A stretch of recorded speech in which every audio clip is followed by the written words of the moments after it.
एक बार की बात है। एक छोटे से गांव रामपुर में एक गरीब किसान मोहन अपनी पत्नी और बच्चों के साथ रहता था।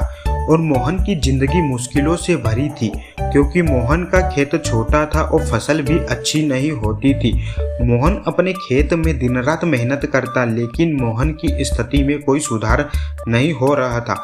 एक दिन खेत में काम करते समय मोहन ने एक चमकदार लोटा पाया और लोटे को देखकर उसे लगा कि यहाँ कोई खास चीज हो सकती है। उसने लोटे को साफ किया और तभी एक जादुई आत्मा प्रकट हुई। आत्मा ने कहा, मैं तुम्हारी 3 इच्छा पूरी करूंगा। तो मोहन ने अपनी पहली इच्छा में कहा, मुझे आज इतना अनाज चाहिए कि मेरे परिवार को भरपूर भोजन मिल सके और हमें कभी भूखा न रहना पड़े।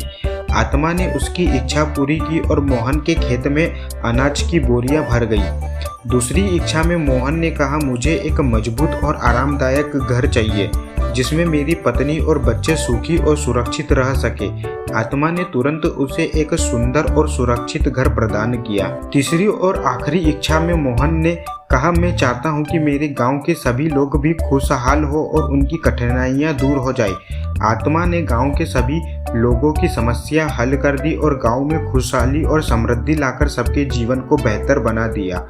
मोहन की कहानी ने गांव में एक नई आशा और उत्साह भर दिया। उसकी सच्ची इच्छाओं और दूसरों के भले की भावनाओं ने न केवल उसकी बल्कि पूरे गांव की किस्मत बदल दी।